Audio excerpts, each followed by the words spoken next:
Donc, en quelques mots, ah bah, il faut toujours essayer. Déjà pas mal.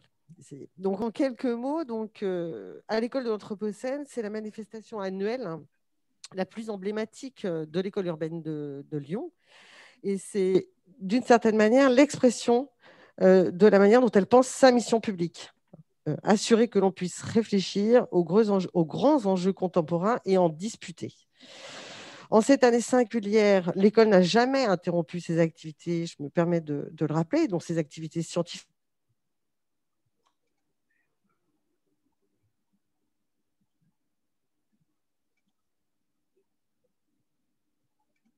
globale qui est tout à fait fournie et passionnante, et d'ailleurs, je crois, assez inédite. Je dirais même qu'on en a même profité.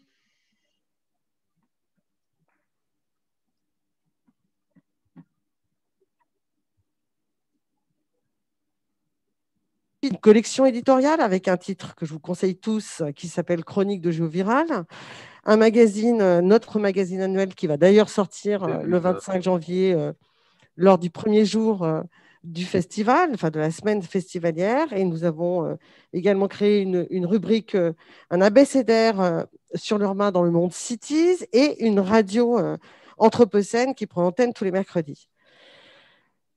Donc, nous avons évidemment réfléchi à l'amplification de l'utilisation des supports numériques pour l'ensemble de nos activités et évidemment pour cette semaine festivalière, même si nous n'avons jamais abandonné l'idée que nous pourrions recevoir du public. Et d'ailleurs, même si nous ne pouvons pas recevoir du public en chair et en os, ce qui sera probablement le cas, nous recevrons du public parce que nous allons faire en sorte de pouvoir échanger avec lui, de pouvoir diffuser au maximum, en ligne, certes. Et donc, comment on organise ce festival? Comment on choisit les thèmes? Donc, je le disais, on a une veille hebdomadaire qui nous permet d'être au contact de l'ensemble des enjeux, des ensembles des sujets qui animent une année, voire au-delà. Et donc, ce festival s'organise de la manière suivante. Il y a évidemment une diversité de formats, mais il y a un fil rouge très important pour nous, pour la troisième année, que sont les cours publics qui sont donnés par des enseignants-chercheurs de l'Université de Lyon. Donc, quasiment un cours public par jour qui démarre pendant cette école. On va traiter des sujets aussi divers que la question de la campagne française, la question du droit, hein, comme voie possible vers un certain nombre d'évolutions, les questions évidemment d'information, les questions de résilience des vivants, et avec Michel Dussault, les questions d'extractivisme et de métabolisme, hein, qui sont d'ailleurs des sujets qui seront beaucoup portés pendant le festival. Sur les thèmes, je ne parlerai que des grands thèmes parce que je pense que Cédric Duroux rentrera plus dans la question des formats. On va évidemment parler de ces rapports nord-sud, ou plutôt de la manière dont l'Anthropocène est comprise à partir de ces deux hémisphères. Et il est évident que la présence de Nimo Basset comme invité d'honneur dans ce festival, c'est une des manières pour nous de remettre le Sud à l'honneur aussi, à l'honneur tout autant. On va parler des questions de vulnérabilité avec des personnalités comme Frédéric Keck ou Joyce Sormand, c'est-à-dire tout à la fois les questions de zoonose, mais aussi les questions de folie. On va participer également à la Nuit des idées avec ce thème proche, qui est le thème choisi pour l'ensemble des acteurs de la Nuit des idées. Donc, évidemment, ces questions de corps à distance, de proximité perturbée et pourquoi pas de corps retrouvés.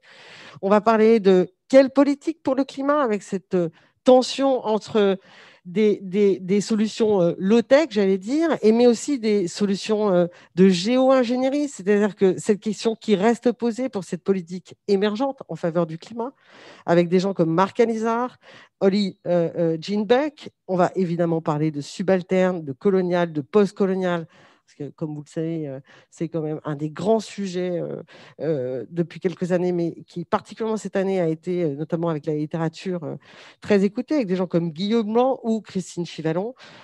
On va aussi parler de choses qui paraissent un peu plus complexes en termes de sujets, mais avec des acteurs qui sont tout à fait clairs, de matérialité de l'immatériel, avec Pierre Charbonnier, qui a fait ce livre assez remarqué en 2020, très remarqué même en 2020, qui s'appelle « Abondance et liberté ». Et puis, j'ai Dédia Purdy, un chercheur, sociologue américain, peu diffusé en France, mais qui a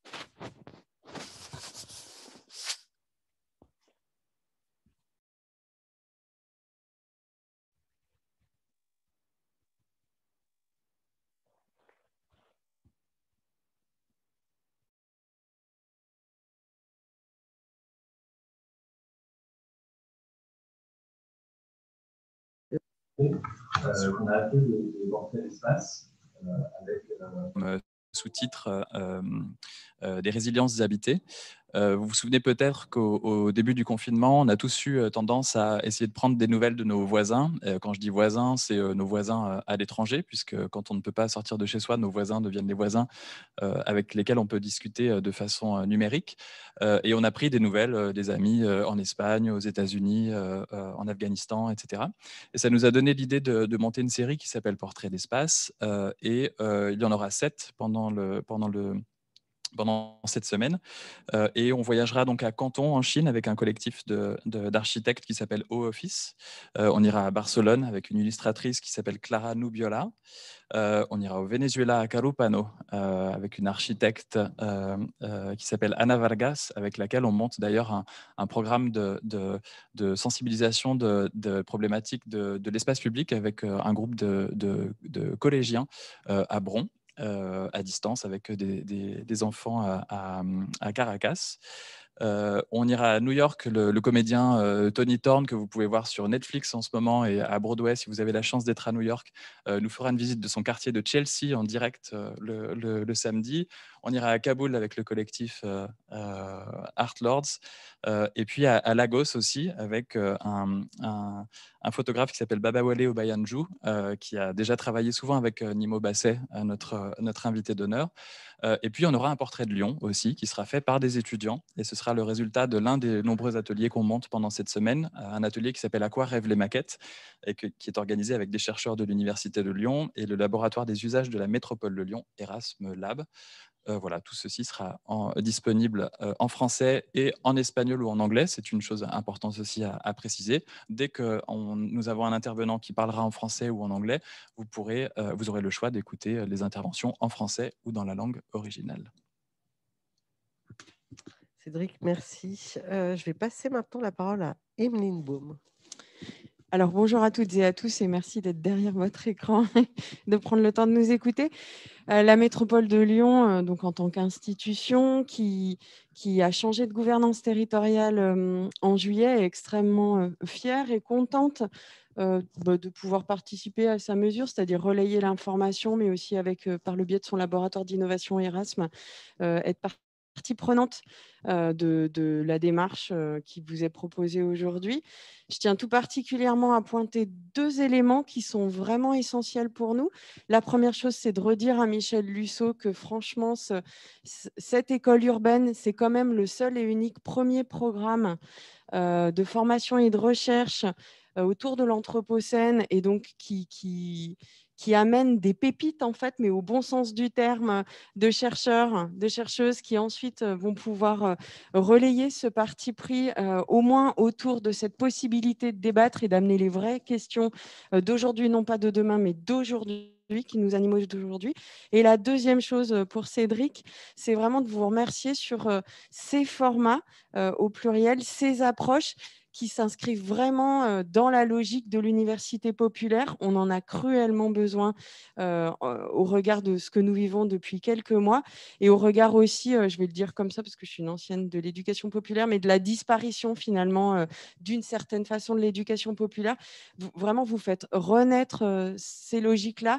Il nous faut les amplifier. La métropole de Lyon, elle va vraiment prendre sa part là-dedans. Vous pouvez compter sur nous. Donc, merci beaucoup de tenir cet événement et d'avoir su l'adapter. Merci beaucoup. Michel Lusseau, géographe, directeur de l'École urbaine de Lyon. Oui, merci Valérie. Bonjour à toutes et bonjour à tous. Et je commencerai par remercier Emeline Baume de ce qu'elle vient de dire, parce qu'effectivement, quand nous avons créé cette semaine festivalière, comme a dit Valérie tout à l'heure, nous avions fait un premier test en 2018, et là, c'est la 3e édition véritable de cette semaine. Nous l'avons fait exactement dans une perspective d'université ouverte de tous les savoirs anthropocènes.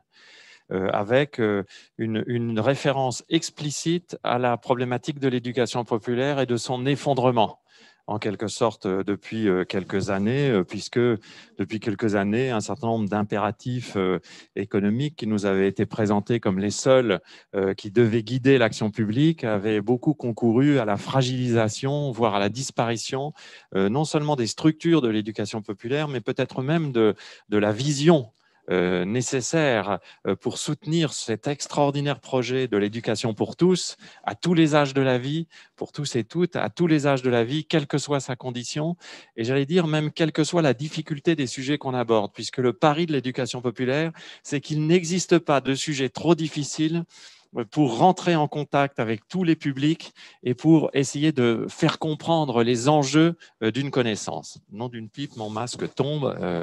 C'est véritablement une épreuve sportive que de faire une conférence de presse en direct, mais en ligne. Et c'est dommage puisque personne ne peut profiter de la vue assez extraordinaire, quoique un peu dans le brouillard que nous avons à ce 27e étage. Et nous sommes partis avec cette idée que la question anthropocène, et vous l'avez bien signalé, nous sommes le seul centre de recherche, de formation doctorale, d'expérimentation et de débat public en France consacré à la question anthropocène, et un des rares d'ailleurs en Europe consacré à la question anthropocène de cette manière, puisque nous faisons l'hypothèse, nous à l'École urbaine de Lyon, que le changement global, pour le dire vite, qui n'est pas réductible au seul changement climatique, qui va bien au-delà, le changement global, ce forçage des systèmes biophysiques planétaires liés aux activités humaines, le changement global est lié à l'urbanisation généralisée du monde. Donc pour nous, c'était un des titres d'un cours public de l'an dernier, l'Anthropocène est un urbanocène en quelque sorte. Hein. Il procède de l'urbanisation généralisée. Eh bien, ce changement global, il impose des recherches et des formations nouvelles parce que tout simplement, il nous fait perdre toutes nos certitudes. En fait, ce que nous appelons Anthropocène, c'est la reconnaissance que nous vivons d'ores et déjà une crise de l'habitabilité de la planète Terre. Pour le dire de façon plus simple, nous nous posons la question de savoir si notre planète sera encore habitable dignement pour le plus grand nombre, non pas dans 6 siècles ou dans 10 siècles, mais dans 10 ans, et peut-être même d'ores et déjà aujourd'hui. Un espace qui est ravagé par des méga-feux chaque année depuis 5 ans, comme une partie de la Californie, est-il encore véritablement habitable ? Des villes qui sont confrontées à des phases de chaleur et de canicule de plus en plus fortes, comme nous le connaissons depuis 10 ans, sont-elles encore véritablement habitables, notamment pour les plus faibles? Des villes où des millions de personnes sont privées de l'accès à l'eau, de l'accès à l'éducation, de l'accès aux soins, de l'accès aux biens élémentaires pour des raisons diverses et variées, sont-elles encore véritablement habitables alors même que les conditions environnementales se dégradent chaque jour un peu plus? Donc cette question de l'habitabilité, chers auditeurs, ce n'est pas une question abstraite, c'est une question extrêmement concrète et ça impose des recherches nouvelles parce qu'il faut comprendre ce qui est en train de se passer et ça impose une imagination scientifique, une imagination créative pour essayer de trouver des solutions à expérimenter de façon à ce que nous puissions affronter les enjeux liées à cette crise de l'habitabilité. Et voilà, l'école urbaine de Lyon, elle a été formée autour de cette intuition. Il nous faut comprendre ce qui se passe, mais pas comprendre seulement pour comprendre. Bien sûr, nous sommes des universitaires, donc l'objectif de compréhension et de diffusion des savoirs, il est formidablement important pour nous, mais il faut aussi comprendre pour essayer de nourrir le débat public et puis pour essayer aussi de participer à notre manière à la réorientation nécessaire des politiques publiques et des actions. Et c'est pour ça que nous avons créé l'école urbaine et c'est aussi pour ça que nous avons créé cette semaine. Dans cette perspective donc d'université populaire, chacun doit pouvoir venir se connecter pour pouvoir comprendre ce qui est en train de se passer dans les laboratoires, ce dont nous sommes en train de discuter, et doit le faire en pouvant discuter, en pouvant participer et puis en pouvant ramener ensuite ça chez soi pour réfléchir à la façon dont ça peut faire évoluer ses actes. Et encore une fois, nous partons de l'idée que tous les gens peuvent comprendre les enjeux. Alors oui, il y a des cours publics qui sont assez exigeants. Les cours publics sont un peu formés comme les cours publics du Collège de France. Ce sont des spécialistes qui viennent expliquer leur travail. Nous ne sommes pas dans une logique là, de médiation classique, mais véritablement dans une logique d'enseignement ouvert à tous. Et nous pouvons dire, après ces 3 premières années, nous pouvons dire que ça fonctionne. C'est pour ça que cette année, dès que nous avons compris que les conditions sanitaires allaient être difficiles, nous n'avons pourtant pas renoncé à organiser cette semaine. Oui, bien sûr, nous sommes tristes de ne pas pouvoir accueillir concrètement les publics dans la halle que nous avions choisie pour faire un grand événement avec des performances, avec un bal encore anthropocène, avec la rencontre avec les chercheurs. Bien sûr, nous sommes tristes, mais nous avons décidé que nous ne pouvions pas céder à cette exigence nous ne pouvions pas céder devant cette pandémie et renoncer à cette exigence d'université ouverte et qu'il fallait, là, pour le coup, utiliser le meilleur des outils numériques pour pouvoir continuer de programmer plus de 100 activités différentes avec une grande richesse de formats. Nous nous sommes même dit, depuis notamment hier soir et la conférence du Premier ministre, ouais, ben, finalement, puisqu'on va être chez soi de bonne heure, autant ne pas confiner idiot, comme j'ai l'habitude de le dire, et se connecter. Prenez même 8 jours de congé pour vous connecter tous les jours aux activités de l'école anthropocène, et vous verrez, il y a de quoi faire. Je suis particulièrement heureux, notamment, que cette année, la question de l'extractivisme et de l'épuisement des ressources planétaires soit de nouveau au cœur de cette semaine.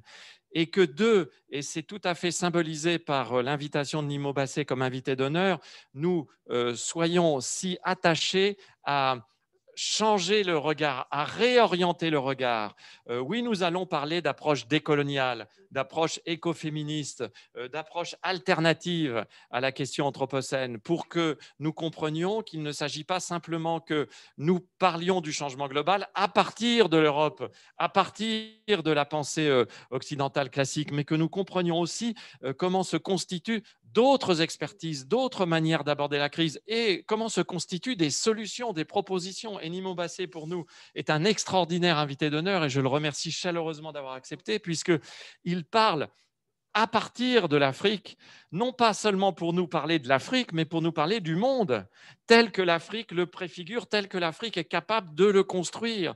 Et Nimo Bassé est à la fois un analyste de la situation, un expert, un activiste, un homme engagé, quelqu'un qui prend des responsabilités. Et c'est aussi important pour nous d'avoir à travers lui une personne qui fait le lien entre la réflexion posée, l'expérimentation et l'intervention publique. Voilà, je ne serai pas beaucoup plus long, mais pour vous dire que vraiment nous avons un programme très riche et que pour nous, Madame la vice-présidente, c'est très important d'être à vos côtés ce matin parce que nous pouvons le dire, depuis la création de l'école urbaine, nous poursuivions l'objectif aussi de nous rapprocher de la métropole. Cette école s'appelle l'École urbaine de Lyon. C'est une école métropolitaine, d'ailleurs ouverte à Lyon et à Saint-Étienne. Et il est très important que nous puissions aussi finalement parcourir ensemble ces quelques années de programme pour que nous puissions, dans cette perspective d'éducation populaire, aussi petit à petit aller toucher, et je sais que vous y êtes attachés, notamment les acteurs économiques, qu'il faut aussi convaincre, qu'il faut changer de modèle en matière de développement économique et que non seulement il faut changer, mais surtout que c'est possible et qu'il n'y a pas à attendre pour expérimenter ces nouvelles formes d'action que nous essayons nous-mêmes de mettre en avant. Donc, merci à tous et à toutes. Merci à October Octopus de nous accompagner dans cette aventure et merci à toute l'équipe de l'école urbaine qui a permis que cet événement se constitue malgré la difficulté du moment. Mais je crois savoir que là, nous avons un temps d'échange possible, un temps de questions Oui, possibles. tout à fait. On a une première question qui porte sur le manifeste mondial anthropocène, qui semble être une nouveauté de cette édition. En quoi cela consiste-t-il ? Je vais répondre puisque je devais en parler, j'ai oublié d'en parler. Donc merci à cet auditeur de compléter mes lacunes.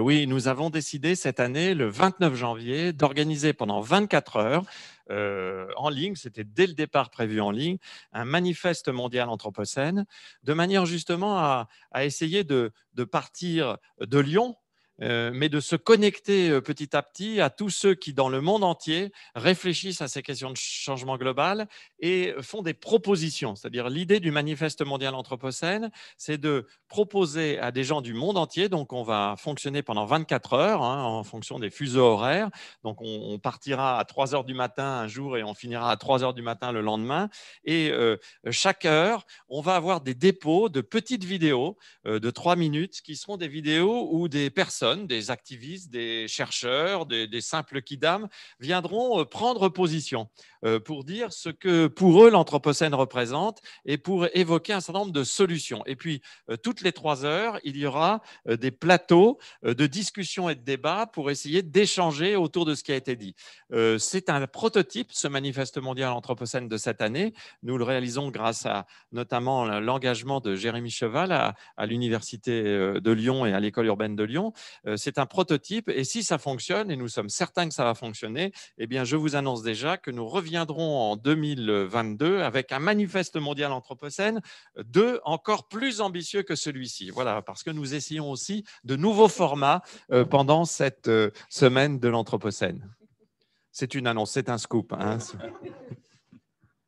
Si je peux me permettre d'ajouter une petite chose sur ce manifeste, c'est qu'il sera aussi ponctué, et c'est un format dont nous n'avons pas parlé, de performance. Et je tiens à saluer Franck Micheletti et sa compagnie de danse Kubilai Khan Investigation, qui a constamment fait évoluer sa proposition artistique, hein, puisque au départ, on devait organiser un grand bal pour 500 personnes et maintenant, on doit proposer des choses en studio, etc. Donc, je salue très chaleureusement sa compagnie. Et toute cette journée du manifeste sera ponctuée de performances de danse qui vous seront proposées. Et on vous laisse la surprise de découvrir ça pendant le manifeste.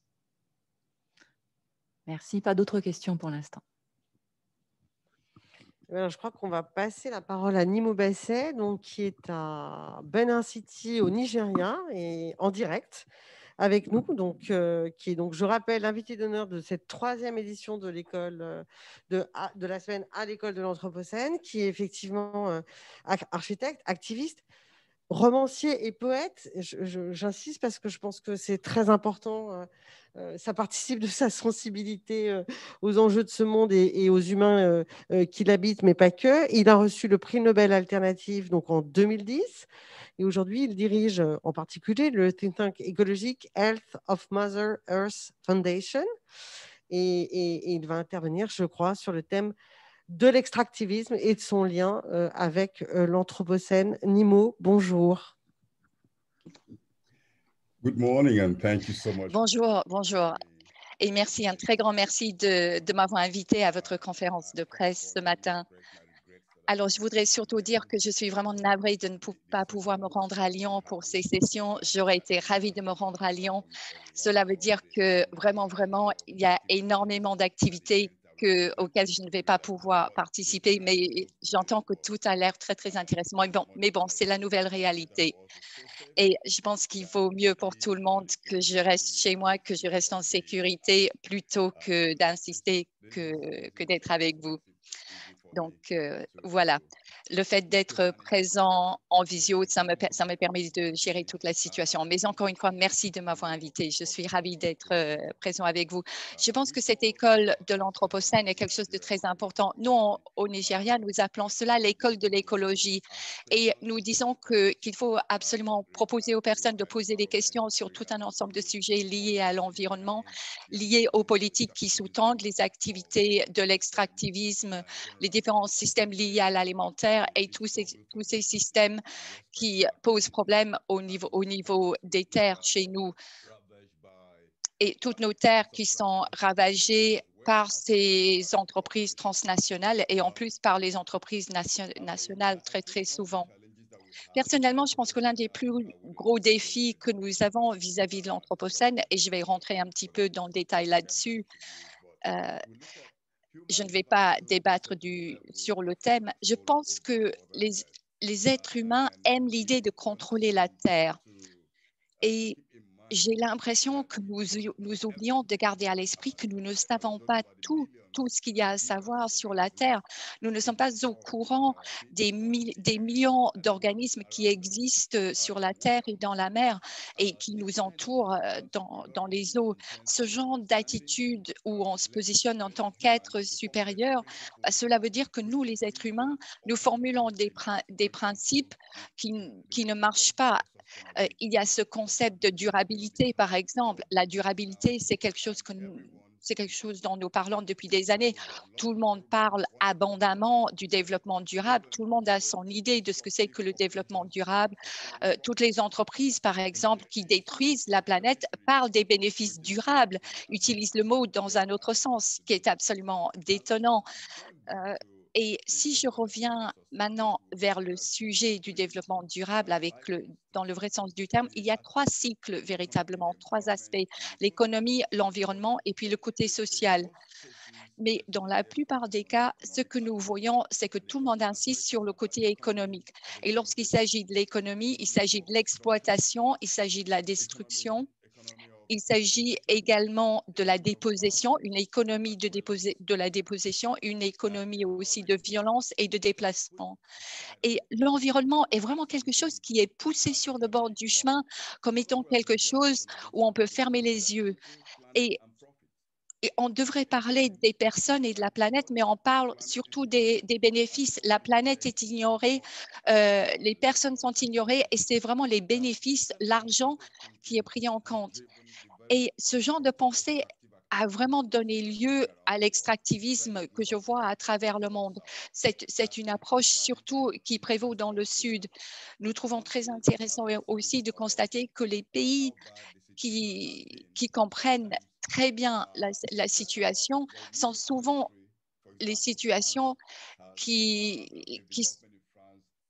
ce sont des pays qui mettent en place tout un ensemble de politiques militaires. On peut prendre l'exemple de la France où vous avez eu la Révolution française, vous avez une armée très forte et ensuite vous avez des sociétés qui sont très présentes pour être responsables de l'extractivisme dans les pays étrangers.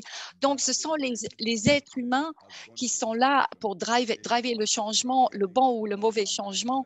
Et nous devenons de plus en plus égoïstes. Je dirais tous les jours, nous devenons plus égoïstes, alors que la planète est une planète généreuse et naïve et nous n'en avons qu'une.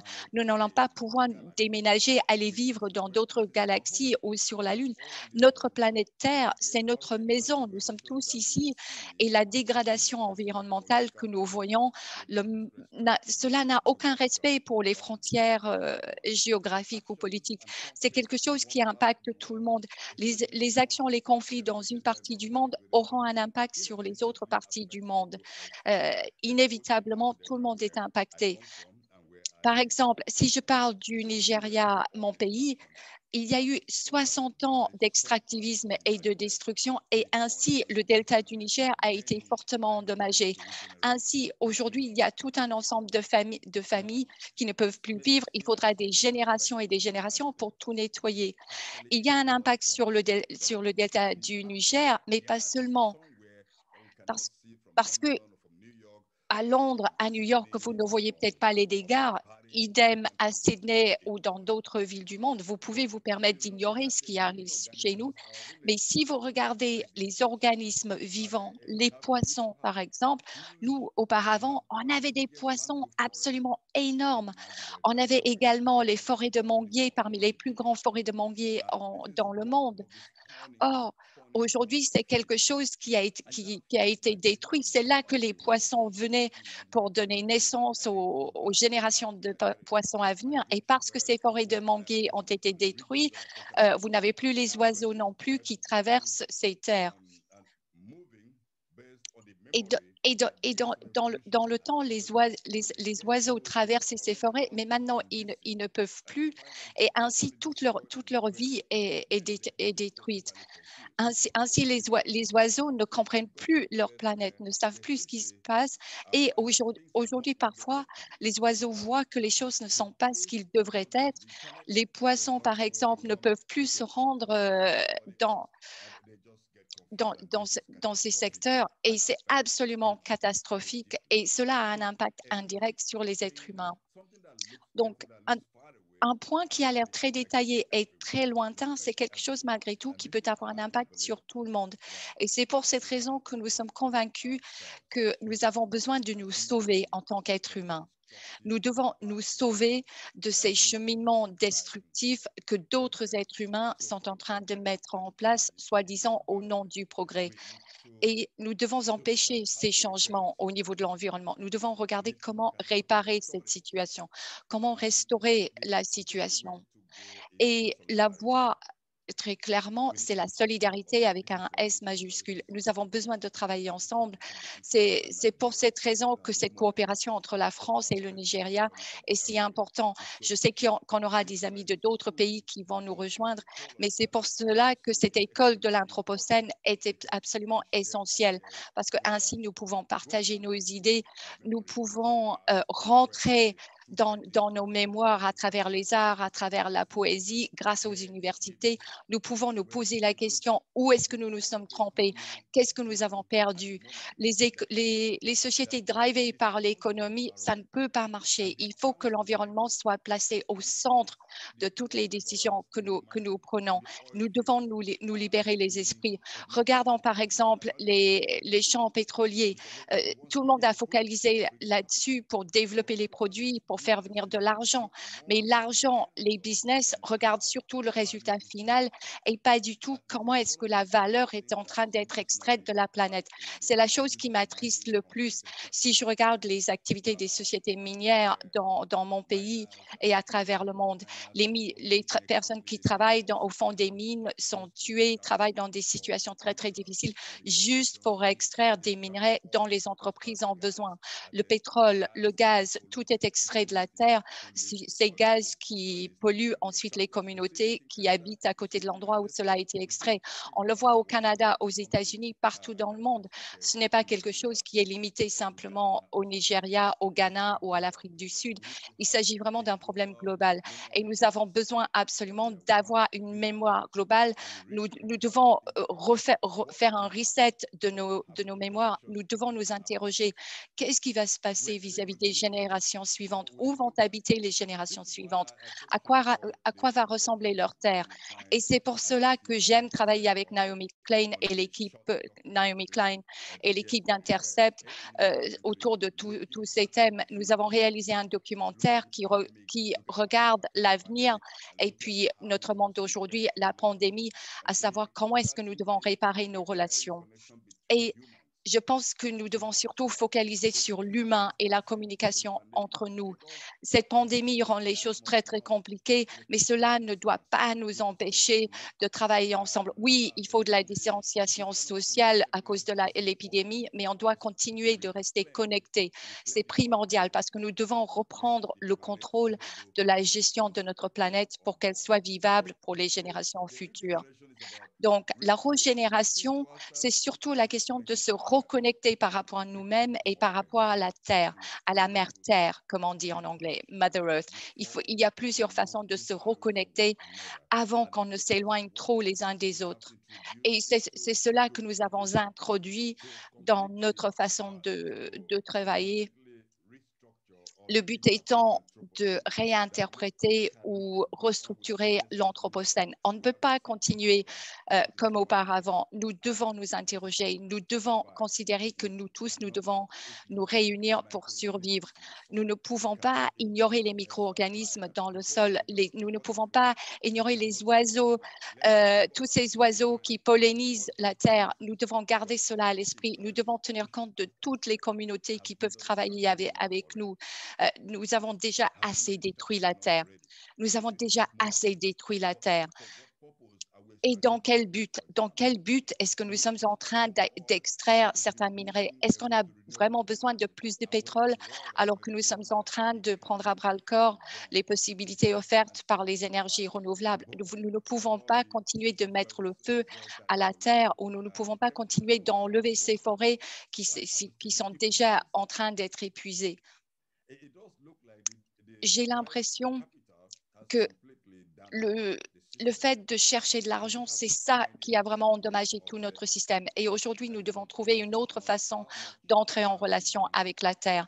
Une relation qui n'est pas basée sur l'argent, mais sur l'amour, la quantité d'amour que nous avons dans nos cœurs. C'est ça qui doit nous permettre d'avancer. Les personnes qui ont envie de prendre soin de la planète et des autres citoyens, prendre soin de l'eau, des ressources de la planète et des générations plus âgées, ce sont ces personnes-là qui feront que les choses vont évoluer dans le bon sens. Les personnes qui travaillent dans l'intérêt de la nature et du monde, ce sont les personnes qui nous permettront d'être récompensées. Donc voilà, je serais ravie de travailler ensemble pour cette semaine. Il y aura une session où nous allons coopérer directement avec l'école de l'Anthropocène sur qui nourrit la planète. C'est une question que j'aime toujours poser. Qui nourrit la planète? Ce ne sont pas les industriels. Qui nourrit les animaux?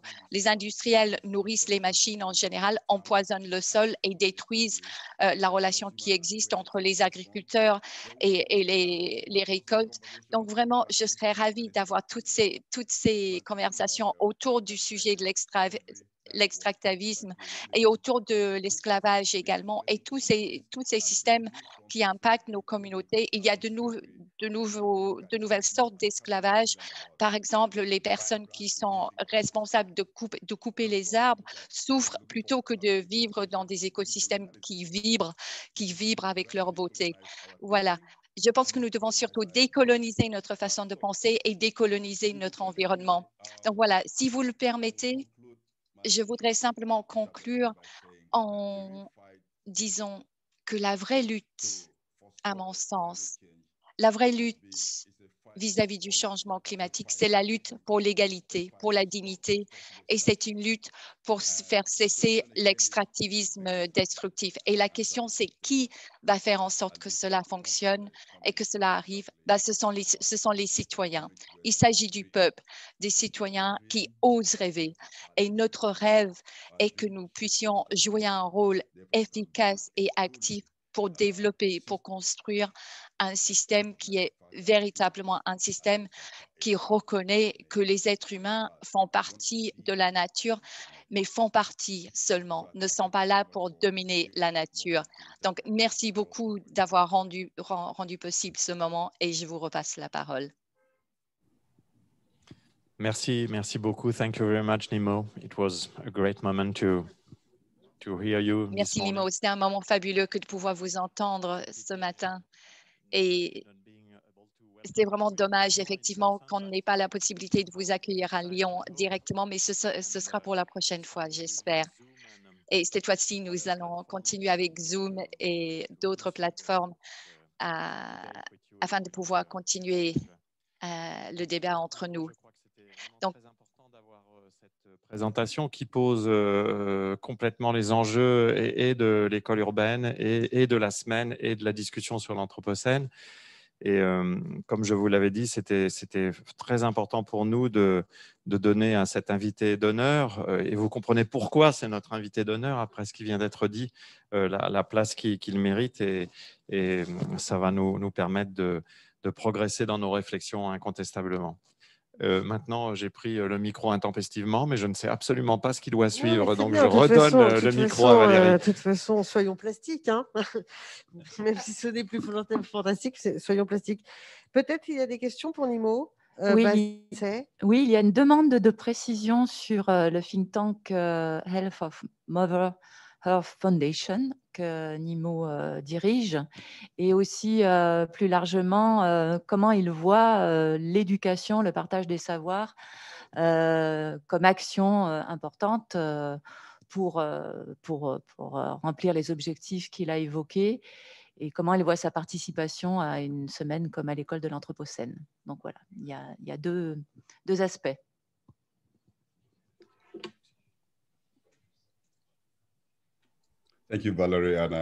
Merci Valérie. Merci, c'est une question très importante, effectivement, surtout le partage des connaissances. Mais permettez-moi brièvement de parler de Health of Mother Earth Foundation, donc le think tank. Comme vous le savez, il s'agit d'un think tank écologique. Nous sommes surtout préoccupés, disons, nous sommes basés au Nigeria, mais nous nous focalisons bien sûr sur l'Afrique et sur l'analyse générale. Nous avons trois piliers, tout ce qui est politique, la communication et pourquoi est-ce que les personnes ont faim. Nous savons que les personnes n'ont pas faim parce qu'il manque de nourriture, mais parce qu'il y a des problèmes économiques. Et nous sommes contre l'ingénierie génétique, contre certains modèles qui viennent de notre passé.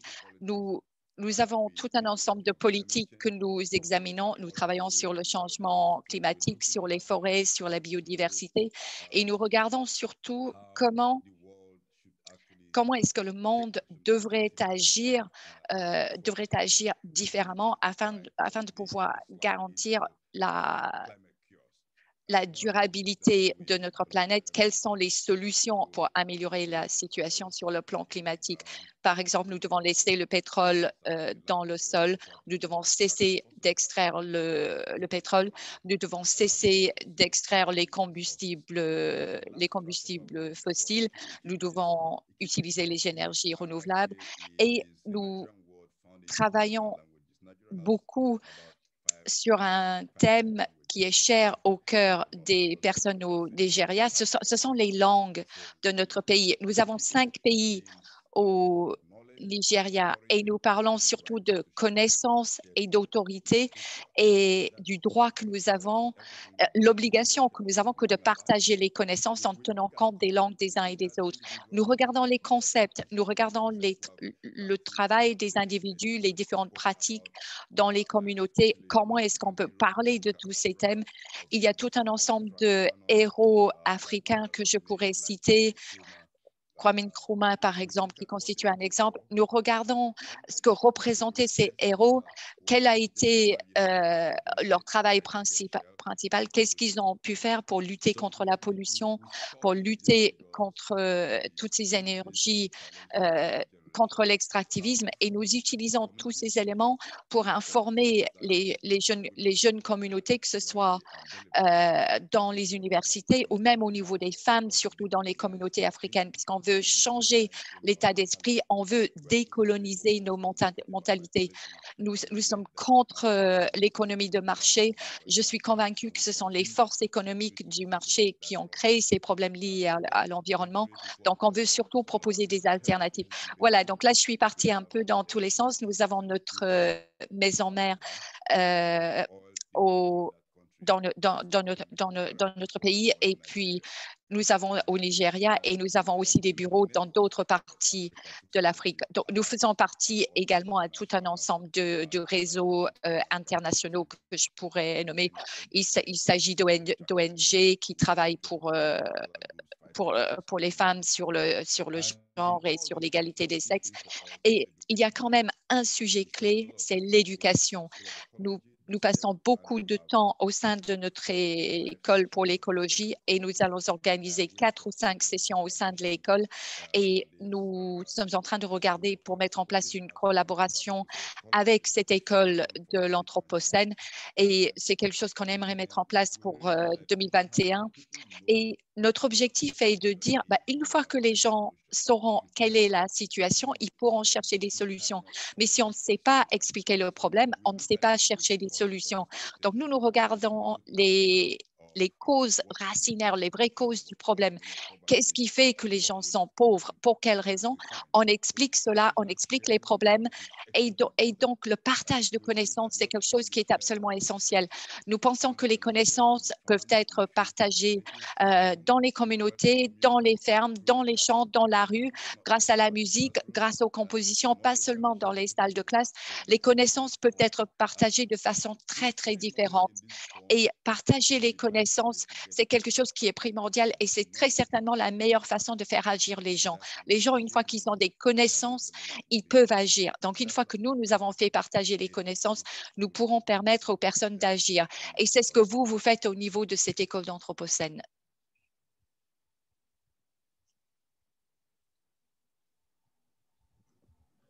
Merci. Pas d'autres questions? Écoutez, alors à ce moment-là, je remercie tout le monde. J'ai l'impression qu'il y a une espèce d'écho, non? Pardon. Oui, pardon. C'est vraiment... peut pas avoir toutes les qualités. Donc, je remercie tout le monde. Je vous remercie Nimo. Je remercie la métropole de Lyon parce qu'effectivement, on est dans ce site qui est un site que la métropole a permis d'ouvrir à cette conférence de presse. Donc, je rappelle que cette semaine à l'école de l'Anthropocène se déroulera du 25 au 31 janvier.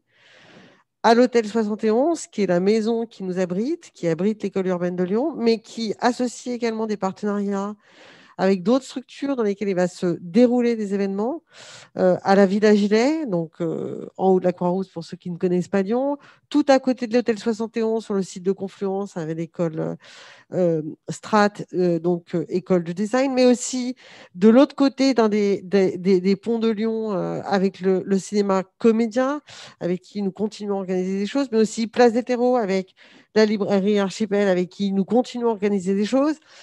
Je rappelle qu'il y a un site internet, le programme est en ligne, un site internet qui s'appelle à l'école urbaine, hein, à l'école de l'Anthropocène, voilà, encore une fois, je ne suis pas toujours très douée, sur lequel vous pouvez vous connecter à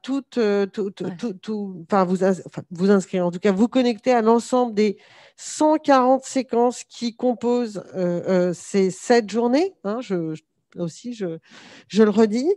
Et nous sommes ravis, je veux dire, quelle que soit la situation, nous sommes ravis de poursuivre, nous sommes ravis de faire, nous sommes ravis de pouvoir échanger et nous l'espérons pouvoir diffuser, susciter un certain nombre de réflexions avec évidemment nos invités, mais tous les publics qui y participeront.